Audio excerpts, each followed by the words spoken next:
Hundreds of people protested outside the state capitol in Richmond this morning over two bills they fear will outlaw abortion. The personhood bill says life begins at conception. And the other bill would require women to get an ultrasound before having an abortion. Now, some opponents call that one state-sanctioned rape because of the invasive nature of the ultrasound. I went to a doctor who specializes in ultrasound so that you can see the equipment and judge for yourself. This is what most of us picture when we hear about ultrasound. She's 9 weeks and you can see the baby there. But when the patient is fewer than about 7 weeks, doctors can't get this picture using a wand on the stomach. Instead, they have to use this. It is shaped in a way that we can put it inside the vagina and get really close to the uterus. So Dr. Bunan Alnaif certifies patients feel no pain as she moves the wand from side to side, just some discomfort. Under bills passed by Virginia's House and Senate, a woman who wants an abortion would be required to have one of these ultrasounds and could then opt to see it. And I can't imagine having like an 18-year-old girl, first time ever pregnant, and having to have all these things imposed on her.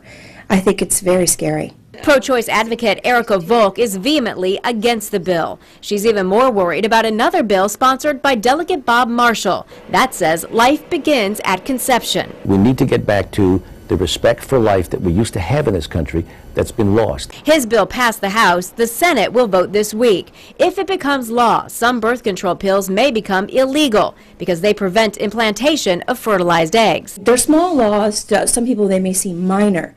But if you have many of these building up over the years and they pass them one after another, eventually it can happen. Abortion will be illegalized in Virginia. 10 on Your Side reached out to Governor Bob McDonnell to ask if he'll sign either piece of legislation.